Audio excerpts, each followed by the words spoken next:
Absolutely not. What an utterly harebrained idea, Annabelle. Gilbert's eyes had the rolling look of a hare that knew the hounds were upon him. Annabelle lowered her lashes. She knew it would look demure, and demure placated her cousin best when he was all in a fluster.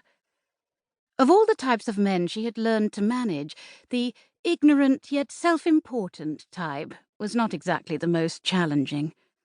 Then again, when her very fate lay in the hands of such a man, it added insult to injury. Gilbert would snatch the chance of a lifetime from her here in this cramped little study and go straight back to admiring his freshly pinned butterflies in the display case on the desk between them. What would be next? He said. Joining the circus? Standing for Parliament? I understand that it's unusual, she said, but... You are not going to Oxford, he bellowed, and slapped his hand down on the desk. Her father's old desk, left to Gilbert in her father's will rather than to her. The dignified piece of furniture did nothing for her cousin. Age-worn on 4 carved lion paws, it would have bolstered the authority of any man throning behind it, but Gilbert was still fluffed up like a startled chicken.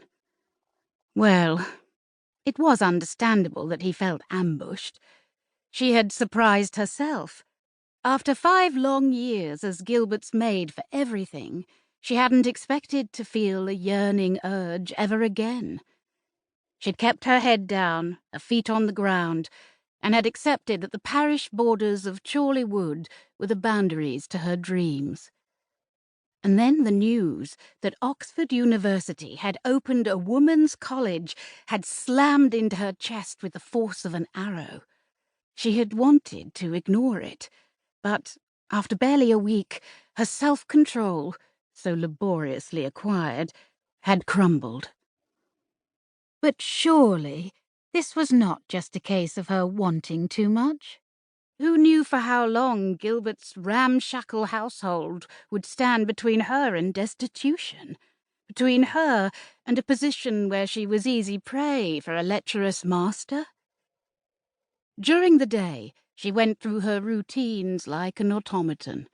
At night, the awareness crept in that she was forever balancing on the precipice of an abyss, and there, at the bottom, lurked old age in the workhouse. In her nightmares, she fell and fell. Her fingers felt for the slim envelope in her apron pocket, her Oxford admission letter. A proper education could break her fall.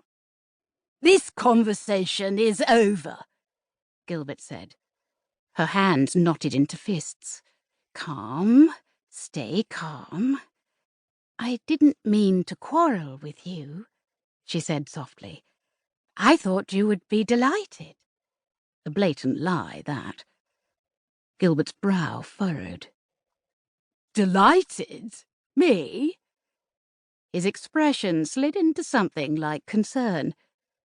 Are you quite all right? Given the advantages for your family, I assumed you'd welcome the opportunity.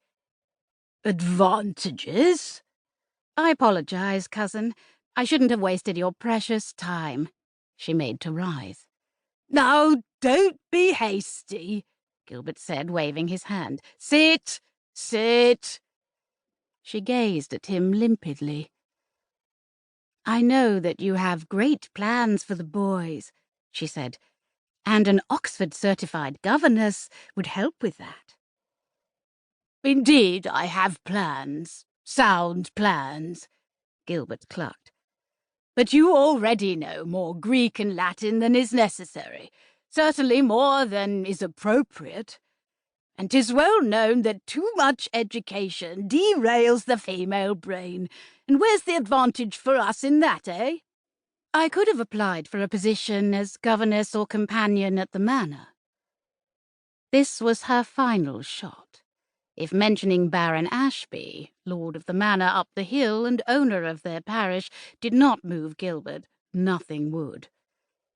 Gilbert fair worshipped the ground the nobleman walked on. Indeed, he stilled.